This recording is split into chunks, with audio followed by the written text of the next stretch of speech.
Sir നമസ്കാരം. നമസ്കാരം. Sir, Ansiba ഹസന്റെ പരാതിയിൽ ഇപ്പോ കോടതിയുടെ നിർദ്ദേശപ്രകാരം പോലീസ് കേസ് എടുത്തിട്ടുണ്ടല്ലോ. അപ്പോൾ എഫ്ഐആറിന്റെ വിവരങ്ങൾ പുറത്ത് വന്നിട്ടുണ്ട്. അപ്പോൾ അതിൽ എന്താണ്, ആ കുട്ടിക്ക് നീതി കിട്ടി അല്ലെങ്കിൽ ആ കുട്ടിയുടെ പോരാട്ടം വിജയിച്ചു എന്ന് പറയാൻ പറ്റുമോ ഇവിടെ? ഇവിടെ തീർച്ചയായിട്ടും അൻസിബ ഹസന് ഒരു വലിയ സല്യൂട്ട്. കാരണം സാധാരണ ആളുകൾ ഇങ്ങനെ ഒരു അനുഭവം ഉണ്ടായിക്കഴിഞ്ഞാൽ അവർ ആ വേദനയൊക്കെ കടിച്ചിറക്കി അവര് അഴിച്ച് അവർക്ക് എന്ത് ചെയ്യാൻ സാധിക്കുമെന്ന് പോലും അറിയാതെ സൈലന്റ് ആയിട്ട് സഫർ ചെയ്യുന്നതാണ്. അൻസിബ ഹസൻ കോടതിയെ സമീപിച്ചു. അൻസിബ ഹസൻ എഫ്ഐആറിനായിട്ടുള്ള ഡയറക്ഷൻ കോടതിയിൽ നിന്നും വാങ്ങിച്ചെടുത്തു. അതൊരു വലിയ അച്ചീവ്മെന്റാണ്. കാരണം അൻസിബ ഹസനെ പോലത്തെ ഒരു സെലിബ്രിറ്റി ഇങ്ങനെ ചെയ്യുമ്പോൾ ഇനി സാധാരണക്കാരും ഇതുപോലത്തെ അനുഭവസ്ഥ കോടതിയെ സമീപിക്കാമെന്നുള്ള ഒരു ധാരണ ഇപ്പോൾ ഉള്ളത് ഇല്ലാതായിക്കൊണ്ടിരിക്കും. അവരുടെ പവേഴ്സിന് വളരെ ലിമിറ്റേഷൻസ് ഉണ്ട്. അവർക്ക് ചില പവേഴ്സ് ഉണ്ട്.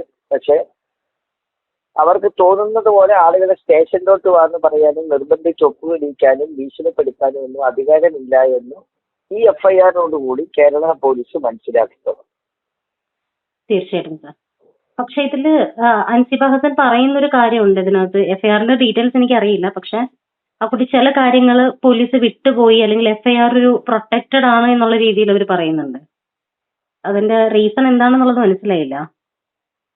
ഇപ്പൊ അതിനകത്ത് അൻസിബ ഹസൻ വലുതായിട്ട് വരി ചെയ്യാൻ ഉള്ള സ്കോപ്പ് ഉണ്ടെന്ന് എനിക്ക് തോന്നുന്നില്ല. കാരണം എഫ്ഐആറിന്റെ കൂടെ അനുബന്ധമായിട്ട് കംപ്ലൈന്റിന്റെ FIR statement, first information statement record ചെയ്യും പോലീസ്. അതിന് ഒപ്പ് വാങ്ങണമെന്നില്ല. ആ ഫസ്റ്റ് ഇൻഫർമേഷൻ സ്റ്റേറ്റ്മെന്റിലാണ് അൻസിബ ഹസന് പറയാനുള്ള കാര്യങ്ങളെല്ലാം പോലീസ് രേഖപ്പെടുത്തുക. അതിന്റെ ഒരു പകർപ്പും അൻസിബ ഹസന് എഫ്ഐആർ കോപ്പിയോടുകൂടി കൊടുക്കേണ്ടതാണ് പോലീസ്. അതിനകത്ത് അൻസിബ ഹസൻ പറഞ്ഞിട്ടുള്ള കാര്യങ്ങൾ പോലീസ് രേഖപ്പെടുത്തിയിട്ടില്ലെങ്കിൽ വളരെ സിമ്പിളാണ്. പോലീസിന് ഒരു സ്പീഡ് പോസ്റ്റിൽ ഒരു ലെറ്റർ അയച്ചാൽ മതി. ഞാൻ പറഞ്ഞ സ്റ്റേറ്റ്മെന്റ് സത്യസന്ധമായി റെക്കോർഡ് ചെയ്തിട്ടില്ല, എനിക്ക് പറയാനുള്ളത് ഞാൻ താഴെ പറയുന്ന കാര്യങ്ങളാണ്, ഈ കാര്യങ്ങൾ എന്റെ എഫ്ഐഎസ് ആയിട്ട് നിങ്ങൾ രേഖപ്പെടുത്തണമെന്ന് പറഞ്ഞ് അയച്ചാൽ പോലീസിന്റെ കമ്പൽ ടു ഇൻക്ലൂഡ് ദാറ്റ്. അൻസിബയ്ക്ക് എന്തൊക്കെ പറയാനുണ്ട് അതെല്ലാം എഫ്ഐഎസ് ആയിട്ട് പോലീസിന് അതിനകത്ത് ചേർക്കേണ്ടി വരും. രണ്ടാമത്തെ കാര്യം, ഇത് കോടതിയുടെ ഡയറക്ഷനിൽ എത്തിയിരിക്കുന്ന ഒരു എഫ്ഐആർ ആണ്. ഇപ്പൊ തീർച്ചയായിട്ടും അൻസിബ കോടതിയിൽ പോയിട്ടുള്ള സമയത്ത് അൻസിബയുടെ 175(3) പെറ്റീഷനകത്ത് അൻസിബയുടെ വക്കീല് അൻസിബയുടെ പരാതി മുഴുവനും പറഞ്ഞിട്ടുണ്ടാവും. അപ്പൊ അതിന്റെ പകർപ്പ് കോടതിയിൽ നിന്ന് പോലീസിന് ഫോർവേഡ് ചെയ്യും. അപ്പൊ അത് ഉൾപ്പെടുത്തിയിട്ടില്ലെങ്കിൽ, സത്യസന്ധമായി പോലീസ് കാര്യങ്ങൾ ചെയ്തിട്ടില്ലെങ്കിൽ വളരെ ഗൗരവമായിട്ട് കോടതി അതിനെ കണക്കാക്കും. പിന്നെ ഇവിടെ ഒരു ചെറിയ ജോലി പോലീസ് ചെയ്തു വെച്ചിട്ടുണ്ട്. 407 ആ എഫ്ഐആർ ശില്പായ പോലീസ് സ്റ്റേഷനില്. ആ എഫ്ഐആറിനകത്ത് രേഷ്മ എന്ന് പറയുന്ന എസ്ഐ ആണ് പ്രൈം അക്യൂസ്. അവര് വേണം പ്രൈം അക്യൂസ്ഡായിട്ട് വരാൻ, പക്ഷെ അവരെ 3ാം പ്രതിയായിട്ടാണ് ചേർത്തിട്ടുള്ളത്. 1ാം പ്രതി ലക്ഷ്മിപ്രിയയും 2ാം പ്രതി ലക്ഷ്മിപ്രിയയുടെ ഹസ്ബൻഡ്, 3ാം പ്രതിയായിട്ടാണ് രേഷ്മയെ വെച്ചിരിക്കുന്നത്. രേഷ്മയാണ് പ്രൈം അക്യൂസ്ഡായിട്ട് വരേണ്ടത്. കോടതി അങ്ങനെ രേഷ്മയെ തന്നെ പ്രൈം അക്യൂസ്ഡായിട്ട് ട്രീറ്റ് ചെയ്യുമോ? എന്തുകൊണ്ടെന്ന് പറഞ്ഞാൽ രേഷ്മയ്ക്കാണ് ഇതിനകത്ത് മുഖ്യ റെസ്പോൺസിബിലിറ്റി. ഒരു പരാതി, കോഗ്നൈസബിൾ ഒഫൻസിന്റെ ഇൻഗ്രീഡിയന്റ് ഇല്ലാത്ത ഒരു പരാതി കൊണ്ട് ഒരാൾ സ്റ്റേഷനിൽ വന്നാൽ പോലീസ് ഓഫീസർ പറയേണ്ടത് ഇതിനകത്ത് എഫ്ഐആർ ഇടാൻ സ്കോപ്പില്ല, അതുകൊണ്ട് ഞങ്ങൾക്ക് ഇതിൽ ഇടപെടാൻ പാടില്ലാതാണ് പോലീസ് ഓഫീസേഴ്സ് പറയുന്നത്. പിന്നെ വനിതാ സെല്ലിൽ മീഡിയേഷൻ ആവശ്യപ്പെട്ടാൽ പോലീസ് ഓഫീസേഴ്സിന് നോട്ടീസ് അയക്കാം. ഈ നോട്ടീസ് താങ്കൾക്ക് താല്പര്യം ഉണ്ടെങ്കിൽ ഇവിടെ വന്നാൽ മതി, ഇത് നോൺ കംപ്ലയൻസ് ഒരു ഒഫൻസ് അല്ല എന്ന് അതിൽ എഴുതിയിട്ട് അയക്കാം. അപ്പോൾ ആ നോട്ടീസ് കൈപ്പറ്റുന്ന ആൾക്ക് മനസ്സിലാകും എനിക്ക് താല്പര്യം ഉണ്ടെങ്കിൽ ഞാൻ പോയാൽ മതിയെന്ന്. അങ്ങനെ ഇരു കൂട്ടരും താല്പര്യത്തോടുകൂടി വന്നാൽ അവർ തമ്മിൽ സംസാരിച്ചൊരു മീഡിയേഷൻ ഇപ്പോഴത്തെ നടത്തുന്നത് കൊണ്ട് തെറ്റൊന്നും ഇല്ല. ഓക്കെ. ഇവിടെ ഇങ്ങ് വന്നില്ലെങ്കിൽ ഞങ്ങൾക്ക് വരുത്താൻ അറിയാമെന്നുള്ള ഭാഷ്യത്തിലാണ് പോലീസ് ആളുകളെ വിളിച്ചു വരുത്തുന്നത്. അതിന് ഇവിടുത്തെ DGPക്ക് പോലും അധികാരമില്ല. അങ്ങനെ കടുപ്പിച്ച് തന്നെ പറയേണ്ടി വരും. DGP എന്ന് പറയുന്ന സർക്കാർ ശമ്പളക്കാരന് പോലും ഇതിനുള്ള അധികാരമില്ല ഒരു പൗരനെ വിളിച്ചു വരുത്താനായിട്ട് ഓറലായി. അധികാരമില്ല. എന്തോ ഞാൻ പറഞ്ഞോട്ടെ. അങ്ങനെ വിളിച്ചു വരുത്താനായിട്ട് അധികാരമില്ല എന്നുള്ളത് കൊണ്ടാണ് 199B എന്ന് പറയുന്ന സെക്ഷൻ ഒഫൻസ് ആയിട്ട് FIR ഉൾപ്പെടുത്തിയിട്ടുള്ളത്. ലോഫുൾ ആയിട്ടുള്ള രീതിയിലല്ലാതെ ഒരു പേഴ്സന്റെ അറ്റൻഡൻസ് പോലീസ് സ്റ്റേഷനിൽ കമ്പൽ ചെയ്ത് നിർബന്ധിച്ച് വരുത്തിയത് കൊണ്ടാണ് BNS 199B എന്ന് പറയുന്ന സെക്ഷൻ ഇതിനകത്ത് ഇൻക്ലൂഡ് ചെയ്തിരിക്കുന്നത്.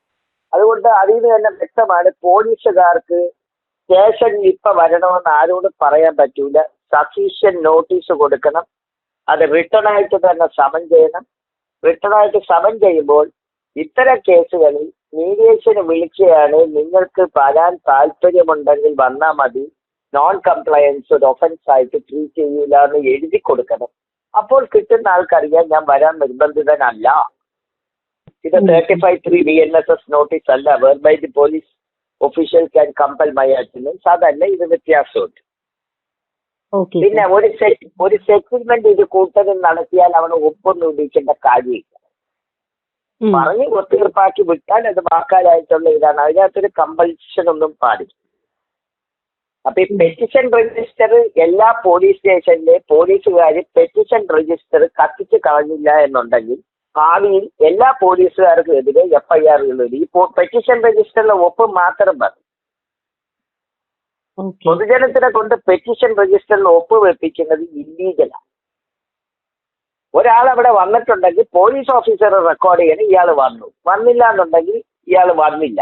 ഇന്ന രീതിയിലാണ് സെറ്റിൽമെന്റ് ഉണ്ടാക്കിയത്. അല്ലാതെ പൗരനെ കൊണ്ട് ഇവരെ ഒപ്പ് വാങ്ങിക്കുന്ന ജോലി കേരള പോലീസ് നിർത്തിയില്ലെങ്കിൽ ഭാവിയിൽ ഒരുപാട് പോലീസ് ഓഫീസേഴ്സിനെതിരെ ഇതുപോലത്തെ FIRകൾ വരും. ഇതിനകത്ത് ഒരുമാതിരിപ്പെട്ട സെക്ഷൻസ് എല്ലാം ചേർത്തിട്ടുണ്ട്. പക്ഷേ ഒരു വൈറ്റൽ സെക്ഷൻ, അതായത് 351 എന്ന് പറയുന്നത് ക്രിമിനൽ ഇന്റിമിഡേഷൻ ചേർത്ത് വെച്ചിട്ടുണ്ട്. എല്ലാ സെക്ഷൻസ് ഒക്കെ എല്ലാം ഇൻക്ലൂഡ് ചെയ്തിട്ടുണ്ട്. പക്ഷെ 351(3) ആണ്. വെറും 351 എന്ന് പറഞ്ഞാൽ അതിനകത്ത് 2 വർഷത്തെ ശിക്ഷ മാത്രമേ വരുന്നുള്ളൂ. അതല്ല ഇതിനകത്ത് വന്നിരിക്കുന്നത്. Okay sir. അപ്പോൾ 361 ആഡ് ചെയ്തത് കൊണ്ട് 2 വർഷം ഉണ്ടാവുള്ളൂ. Subsection 3 ആയിരുന്നുവെങ്കിൽ 351 subsection 3. Okay sir. അപ്പൊ അതായിരുന്നു എന്ന് വെച്ചാൽ 7 വർഷം ആകുമെന്ന് പറയുന്നുണ്ടല്ലോ. ഇപ്പൊ ഉള്ള വകുപ്പുകളൊക്കെ അപ്പൊ നോൺ ബെയിലബിൾ ഒഫൻസുകളാണോ? അതിപ്പോ 7 വർഷമാണെങ്കിലും ബെയിലബിൾ ഒഫൻസ് തന്നെയാണ്. കാരണം സുപ്രീം കോടതിയുടെ അർണേഷ് കുമാർ ജഡ്ജ്മെന്റിന് ശേഷം 7 വർഷത്തിന് മുകളിൽ ശിക്ഷ കിട്ടുന്ന വകുപ്പുകൾക്ക് മാത്രമേ സ്റ്റേഷൻ ജാമ്യം കൊടുക്കാതിരിക്കാൻ പറ്റുള്ളൂ, റിമാൻഡ് ചെയ്യാൻ പറ്റുള്ളൂ. അർണേഷ് കുമാർ ജഡ്ജ്മെന്റ് വന്നതിന് ശേഷം 7 years വരെ ഉള്ളത് എല്ലാം സ്റ്റേഷൻ ബെയിലബിൾ ആണ്. ഈ കേസിലെ 3 പ്രതികളെ, ഈ രേഷ്മ എന്ന് പറയുന്ന സബ് ഇൻസ്പെക്ടറെയും ലക്ഷ്മിപ്രിയ എന്ന് പറയുന്ന നടിയെയും അവരുടെ ഹസ്ബൻഡിനെയും സ്റ്റേഷനിൽ തന്നെ അറസ്റ്റ് റെക്കോർഡ് ചെയ്ത് 2 പേരെ ആൾ ജാമ്യത്തിൽ വിട്ടയക്കണം. അത് അവരുടെ റൈറ്റ് ആണ്. അവരെ റിമാൻഡ് ചെയ്യാൻ നോക്കിയാൽ അത് ഇല്ലീഗൽ ആക്ട് ആണ്. അവരെ സ്റ്റേഷനിൽ നിന്ന് തന്നെ അവൈലബിൾ ആണ്. പക്ഷെ ഒരു കാര്യമുണ്ട്, FIR ചാർജ് ചെയ്ത് പോലീസ് അറസ്റ്റ് ചെയ്യുന്ന രേഷ്മ എന്ന് പറയുന്ന ഉദ്യോഗസ്ഥയ്ക്ക് ഈ കേസ് തീരുന്നവരെ സർവീസ് ചെയ്യിക്കാനായിട്ടുള്ള യാതൊരു റൈറ്റിനില്ല. അവരെ ഇമീഡിയറ്റ് ആയിട്ട് സസ്പെൻഡ് ചെയ്യണം. ആ ആവശ്യം ഉന്നയിച്ച് എന്റെ സംഘടന നാളെ ആഭ്യന്തരമന്ത്രിക്ക് കത്ത് കൊടുക്കും. അതായത് ഇവര് യൂണിഫോം ഇട്ടാൽ ഇവര് ഇൻവെസ്റ്റിഗേഷനെ സ്വാധീനിക്കും. ഉറപ്പായിട്ടും. പിന്നെ ഇവര് ഇൻവെസ്റ്റിഗേഷനെ സ്വാധീനിക്കും എന്ന് പറയുന്ന ഒരു വകുപ്പ് ഉപയോഗിച്ച് ഇവരെ റിമാൻഡ് ചെയ്യാനും പറ്റും. 7 വർഷത്തിന് താഴെ ശിക്ഷയുള്ള വകുപ്പുകളിലും ഇൻവെസ്റ്റിഗേഷനെ ഇൻഫ്ലുവൻസ് ചെയ്യാൻ ചാൻസ് ഉള്ള ഒരാളെ റിമാൻഡ് ചെയ്യും.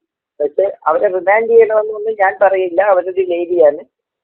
അവർക്ക് ഞാൻ കാക്കിയിട്ട് കഴിഞ്ഞാൽ എല്ലാവരെയും എടി ബോഡിന്ന് വിളിക്കാനും ഇന്ന് വാടി എന്ന് പറഞ്ഞ് സ്റ്റേഷനിൽ വിളിച്ച് വരുത്തിക്കാനും ഒപ്പിടാനും അധികാരമുണ്ടെന്ന് ആ പോലീസിന്റെ ഒരു കൾച്ചറിനകത്ത് അവർക്ക് തോന്നിപ്പോയതാണ്. അപ്പൊ അവന്റെ എനിക്ക് ഈ നിയമമൊന്നും അറിയില്ല. പോലീസിലെ ദശാബ്ദങ്ങളായി നടന്നു വരുന്ന മനുഷ്യാവകാശ ലംഘനങ്ങളുടെ ഒരു കൾച്ചറിന്റെ ഭാഗമായി അവരും മറ്റ് പോലീസുകാരും ആരെയും ഏതാന്ന് വിളിക്കാൻ പോയി. ഇപ്പൊ ഈ നാർക്കോ ഹണ്ട് നമ്മുടെ ആഭ്യന്തരമന്ത്രി നല്ലൊരു ഇനിഷ്യേറ്റീവ് എടുത്തു. പക്ഷെ അതിനെ തുളച്ചുകൊണ്ടിരിക്കുകയാണ്. കാരണം പല നിരപരാധികളെയും പോലീസുകാർ കേസിൽപ്പെടുത്തുമെന്ന് ത്രട്ടൻ ചെയ്തിട്ടുള്ളത്. ഇതാണ് പോലീസ് ചെയ്തുകൊണ്ടിരിക്കുന്നത്. നിയമം അറിയാവുന്ന ഒരാൾ തന്നെ നിയമം വയലേറ്റ് ചെയ്തു. ഇപ്പൊ സാർ തന്നെ പലപ്പോഴും പറഞ്ഞിട്ടുണ്ട്, പല പോലീസുകാർക്കും നിയമം എന്താണെന്ന് അറിയില്ല നമ്മളുടെ കേരള പോലീസിൽ ഇപ്പോൾ ഉള്ളത്. അത് സത്യമാണ്. കാരണം കാക്കി യൂണിഫോം ഇട്ടാൽ ആരെയും എടാന്നും എടിയെന്നും പിന്നെ അതിനേക്കാളും മോശമായിട്ടുള്ള ഭാഷയും ഉപയോഗിക്കാമെന്നും സ്റ്റേഷനിൽ വാടാ എന്ന് പറഞ്ഞ് വിളിച്ച് ആരെയും വരുത്താമെന്നും ഇവിടെ ഒപ്പിടട നീ ഇങ്ങനെ ചെയ്താൽ മതി, അതിർത്തി തർക്കത്തിൽ തീരുമാനം ഉണ്ടാക്കാം, സ്വത്ത് തർക്കത്തിൽ തീരുമാനം ഉണ്ടാക്കാം, ഇന്ന ദിവസത്തിനകം കാശ് കൊടുക്കണം, ഇതൊക്കെ ഞങ്ങൾക്ക് ചെയ്യാമെന്നാണ് പോലീസ് ധരിച്ചിരിക്കുന്നത്. സിവിൽ കേസിൽ പോലീസ് ഇടപെട്ടുകൂടാന്ന് കേരള ഹൈക്കോടതി പലവട്ടം പറഞ്ഞിട്ടുണ്ട്. കേരള പോലീസ് ആക്ടിലും അത് പറഞ്ഞിട്ടുണ്ട്. എന്നിരുന്നാലും പോലീസിന്റെ വെബ്സൈറ്റിൽ സിറ്റിസൺ സ്റ്റാർട്ട് പാരാ 5 അതിൽ ഇടപെടാം വിളിച്ചു. അതിനെതിരെ ഞങ്ങൾ മനുഷ്യാവകാശ കമ്മീഷനെ കൊണ്ട് DGPക്ക് ഇതുവരെ അത് ഭേദഗതി ചെയ്തിട്ടില്ല. ഇനിയിപ്പോൾ ഞങ്ങൾ കോടതിയിൽ പോയിട്ട് കൊട്ട് വാങ്ങിച്ചേ കേരള പോലീസ് പഠിക്കുന്നുണ്ടെങ്കിൽ അതിന് ഞങ്ങൾ തയ്യാറാണ്. പക്ഷെ കേരള പോലീസ് സിവിൽ ഡിസ്പ്യൂട്ടിൽ ഇടപെടുന്നത് ഞങ്ങൾ ചെറുത്ത് തോൽപ്പിക്കും.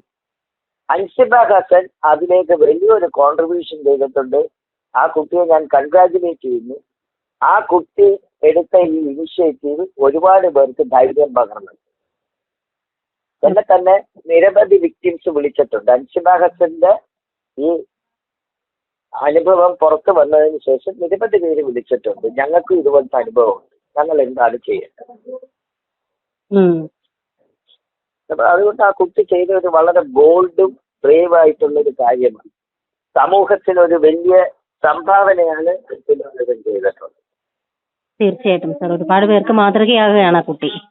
തീർച്ചയായിട്ടും അൻസിബ ഹസനെ സ്റ്റേഷനിൽ വിളിച്ചു വരുത്തിയത് ആർക്കും ഡിനൈ ചെയ്യാൻ ഒക്കില്ല. അൻസിബ ഹസൻ